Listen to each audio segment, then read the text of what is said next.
The test is in 4-part, Part 1, Part 2, Part 3, and Part 4. Now look at Part 1. Part 1. John Helston, a student from London University, wants to know some information about a 21st conference. You'll hear a conversation between John and university staff. Now you have some time to look at questions 1 to 5.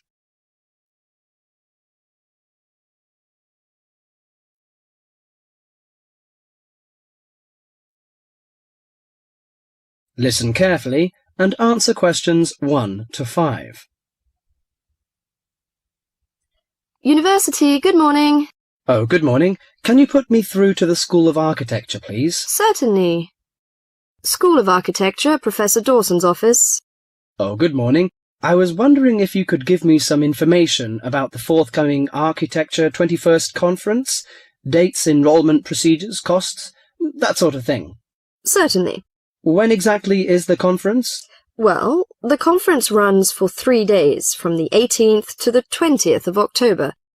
18th to 20th of October? Oh, good. I'll still be here then. And where exactly is it being held? Is it at the university, as in previous years? No, it's actually being held at the Pacific Hotel. We've rather outgrown the university conference facilities, so we've opted for this new venue. Right, Paradise Hotel. No, Pacific Hotel. Oh, right. And presumably we can get accommodation at the hotel? Yes, but you'll need to contact them direct to arrange that. I'll give you the number for hotel reservations. Have you got a pen ready? Yeah, go ahead. It's area code 07 and then 933 2233. Okay, and what's the registration fee? Individual fees are $300 for the 3 days, or $120 a day if you only wanted to attend for 1 day. Are there any student concessions? Oh, sure. There's a 50% concession for students, and that's $150 for the 3 days, or $60 a day. And am I too late to offer to give a talk? Oh, I'm pretty sure you've missed the deadline for that. Oh, really? But I've only just arrived here in Australia. Is there any way I could have a paper accepted? Well, you'd need to talk to Professor Dawson. He's the person organising the conference this year. I can put you through if you like. Oh, yes, please. That'd be great. Oh, and can I just check the spelling of his name? Is that Dawson? Yes, that's correct.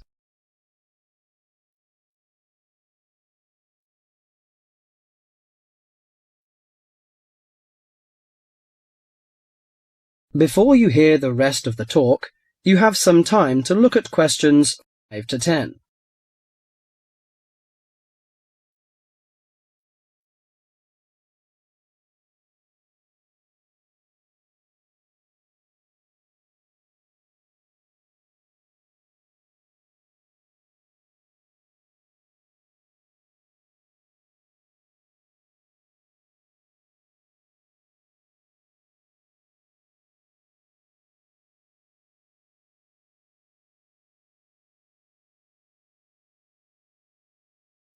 Now listen carefully and answer questions 6 to 10. Professor Dawson speaking. Oh, hello. My name is John Helston. I'm an architecture student at London University. I'm here in Australia for 3 months, looking at energy-saving house designs. Right. I'm interested in giving a talk on my research at the conference, but I believe I may have missed the deadline. Well, strictly speaking, you have. The closing date was last Friday. Oh, no! But we may be able to include your paper if it fits into our program, but you'll have to be quick. Okay, what do I need to do? Send me an outline of your talk, and make sure you'd include an interesting title for the talk, something to attract the delegates' attention. Okay, interesting title, right? The outline should be no more than 300 words, though. Right. I should be able to keep it down to 300 words, but would 400 be okay? No, not really, because we have to print it in the proceedings, and we just don't have the space. Sure, I understand. And also, can you send me a short CV, the usual stuff, name, age, and qualifications, that sort of thing? Right, include a brief CV. Actually, you can email it to me. That'd be quicker. Sure. What's your email address? Well, the best thing would be to send it to the conference administrative officer. The address is admin in lowercase, you know, in small letters. Right. So that's admin@uniconf.edu.au. Right. I'll do that straight away. Thank you very much. You've been very helpful. Okay, well, we hope to see you in October then. That is the end of part 1. You now have half a minute to check your answers.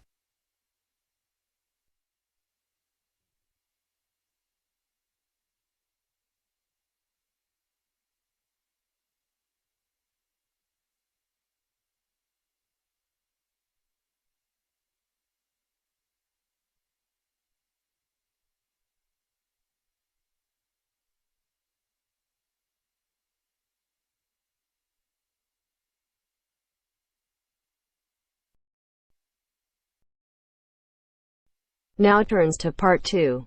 Part 2. You will hear part of an introductory talk to a health club. Listen carefully and answer questions 11 to 15.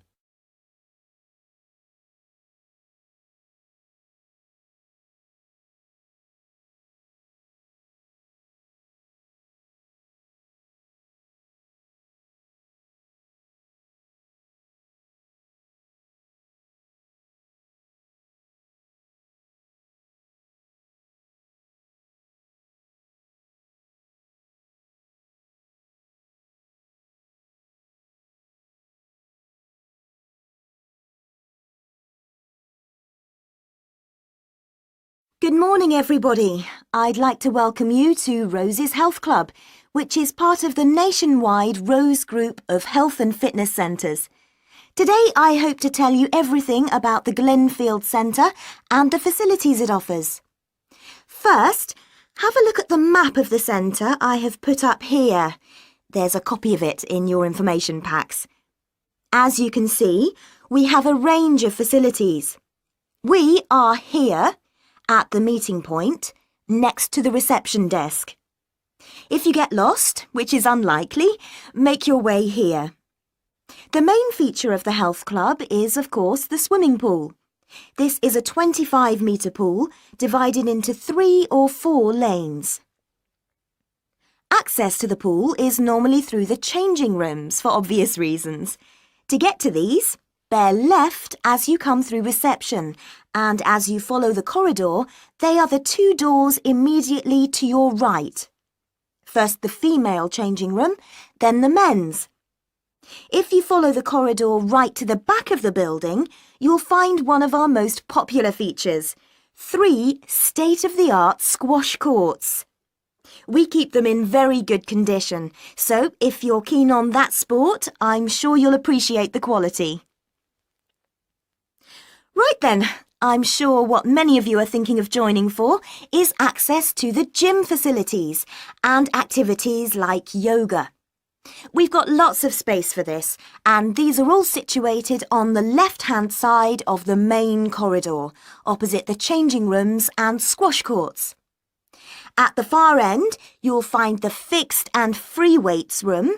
There are lots of fixed weights machines, and you'll also find exercise bikes and rowing machines. Next to that, directly opposite the changing rooms, there's access to our sports hall. This is where yoga classes, martial arts, circuit training and other classes take place. We even have badminton and table tennis sometimes. OK, moving on from the sports, there are 2 other things to point out. One is a small door next to reception to the left as you come in. This takes you into the staff training room. This is important because you'll know where to find us in an emergency, and it doubles as a first aid room in those circumstances. Finally, last but not least, there is another corridor to the right as you come in, and that leads you to the cafe lounge on one side and the viewing area for the swimming pool on the other. Before you hear the rest of the talk, you have some time to look at questions 16 to 20.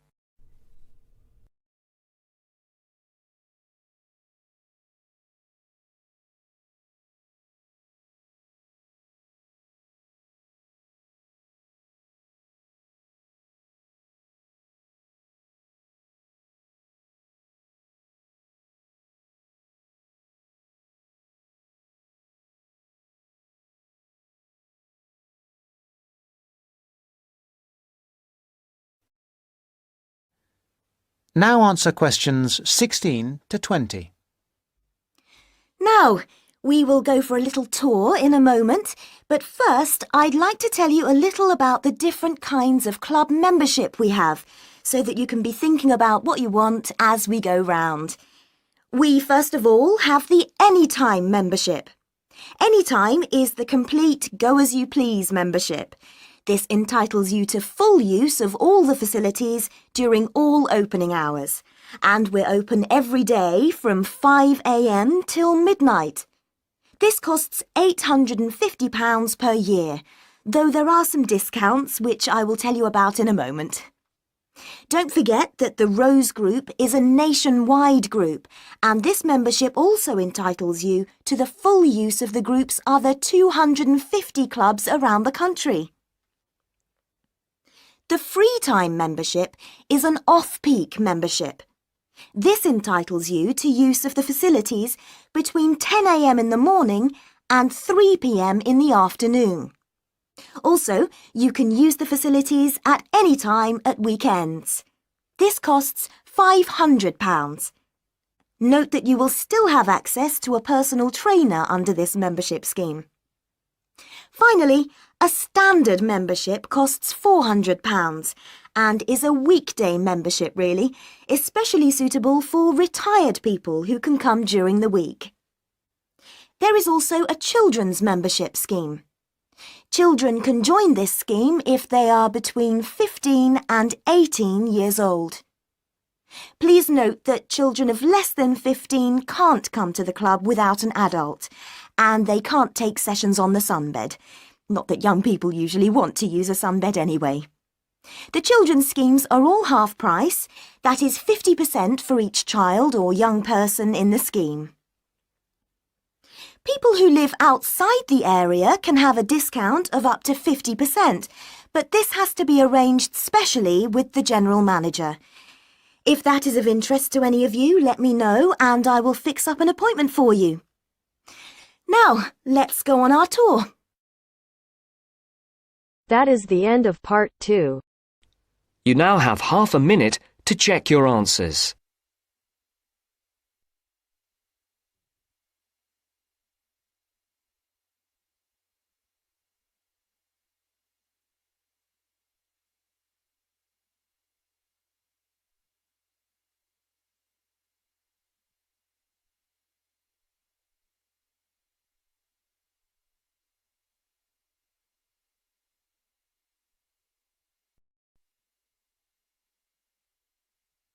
Now turns to part 3.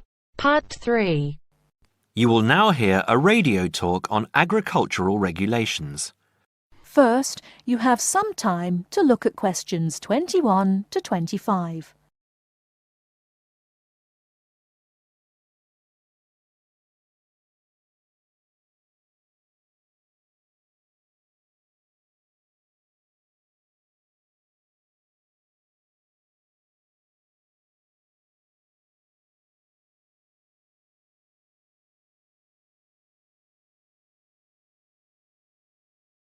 Now listen carefully and answer questions 21 to 25.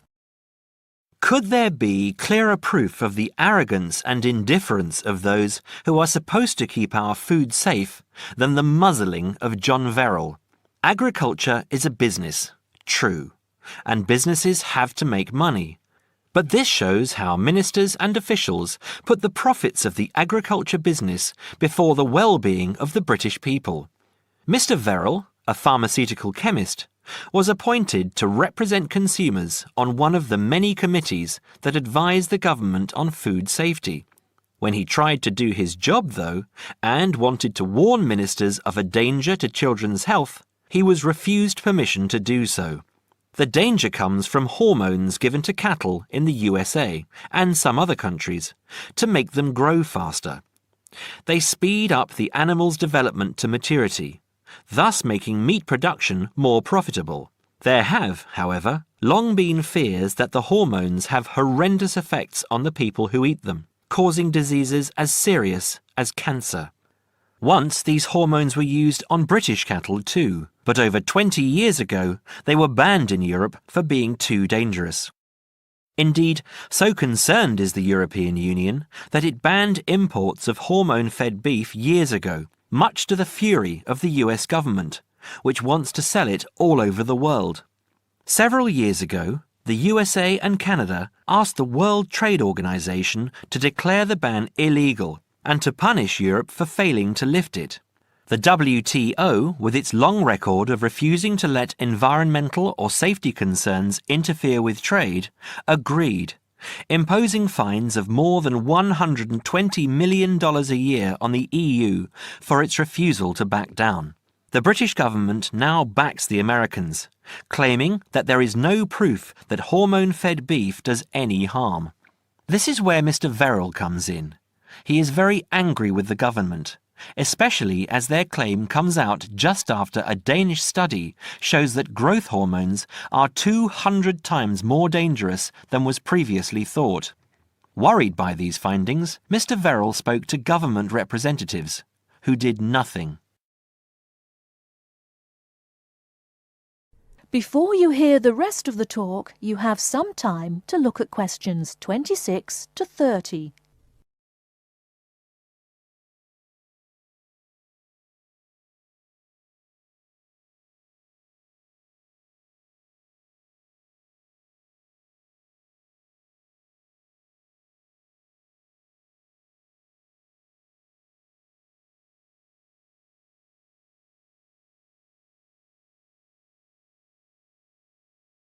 Now listen and answer questions 26 to 30. Not only that, but they have not been testing beef which is imported, which, by law, they are required to do. This directly affects the British public, as about 40% of the beef British people eat comes from abroad, supposedly from countries like Brazil, which does not allow the use of growth hormones. Brazilian beef is stocked by some British supermarkets and widely used in catering. Yet, when a Brazilian farm was recently visited by EU inspectors, a large stockpile of this banned substance was found. This is not the first food scandal we have had in our country. Take the present concern over a well-known chocolate company. Several months ago, the company found out that its sweets were contaminated with a rare form of salmonella, but they did nothing about it, leaving their sweets in the shops to be bought by the unsuspecting public.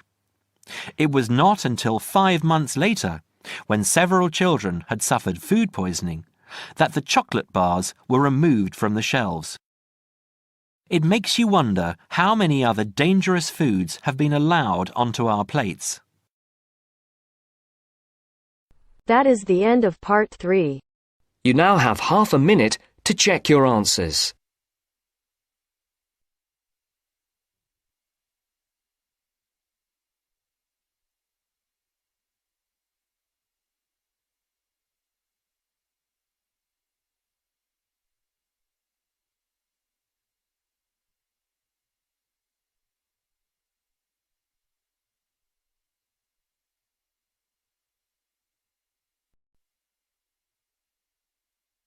Now turns to part 4. Part 4. A second session on interview skills. First, you have some time to look at questions 31 to 40.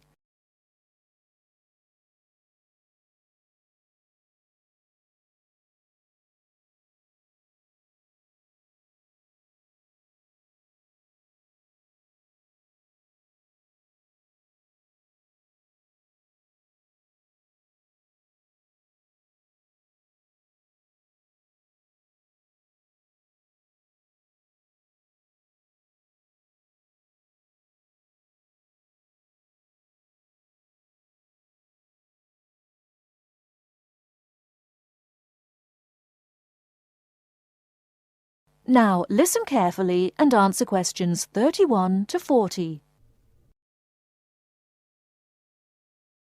Hello there everyone, and welcome to our second session on interview skills. Now we have already looked at what to say in the interview and what to wear. So let's consider non-verbal behaviour, or as it is more often called, body language. Believe it or not, research has shown that this is what makes the strongest impression on people we meet. Frequent eye contact is one aspect of body language which goes down very well with interviewers and creates a good impression. Looking at people means that you're sure of yourself and confident. In fact, one famous car company even makes a note of the level of eye contact candidates make during their recruitment process for this very reason. So it is very important to maintain eye contact, but be careful how you do it. Avoid staring, as this is a sign of hostility. But avoiding eye contact altogether and looking away or down is even worse. But the general message is maintain that eye contact. Believe me, the eyes have it. Now, along with eye contact, smiling is one of the other important non-verbal actions which say more to the interviewer than any answers you give. A good way to create a good impression during the first few minutes of your interview is to smile warmly when you meet the person or people who will be interviewing you. It shows them that you are relaxed. Facial scanning takes a triangular route, from the eyes down to the mouth and back to the eyes. Even when you aren't speaking, an interviewer will be noticing your mouth, so give a relaxed smile whenever you feel it is appropriate. Now, not surprisingly, interviewers pay most attention to a person's face or head during an interview, and they certainly pick up a lot on what they see. Researchers have identified nodding as going down very well with interviewers. This simple gesture shows that you are listening and paying attention. Another useful head gesture is to tilt your head slightly to one side. Now this reinforces that you are listening well to what the interviewer is saying to you. However, tilting your head back isn't such a good idea, as this signals arrogance. And drooping your head forward indicates that you are lacking in confidence. And as we all know, that is exactly the opposite of what an interviewer wants to see. So the message is, mind your head. Now posture, or the way that you carry yourself, is an important area of body language to be aware of. And it is one of the first body language signals that interviewers read as you enter a room. Posture also matters when you're sitting down. A well-supported position, with your shoulders square and sitting full back on the chair, will give the impression that you are confident, which is just what the interviewer wants to see. I once interviewed a candidate who perched right on the edge of her chair throughout. I kept feeling that she was about to run out of the room in terror. However, occasionally leaning forward slightly when the interviewer is speaking reinforces the message that you are keen and interested, as well as showing the interviewer that you're actually listening to what they are saying. But don't overdo it by leaning too far forward. That can be a bit distracting for the interviewer. Now, we all tend to use our hands to gesture, especially when we are explaining something or as we become involved in what we are saying. This is fine. It shows that we are keen and perhaps even excited about something. However, what can work against someone at an interview is when they fidget. This kind of moving about is, of course, what we do when we are nervous, and fidgeting can be very distracting to watch. So if this is a problem for you when you get nervous, it is a good idea to practice sitting with your hands gently resting in your lap or on the arms of the chair. Try not to fold your arms, though, as this tends to look uncomfortable or hostile. But whatever movements you make, be careful with your hands. They need to be kept well away from your mouth, head or face. In fact, experts say that when a hand flies up to or over a person's mouth, it implies that the person is worried or wound up about something. For most of us, staying calm in an interview situation is a challenge, so putting in a bit of practice in advance will help.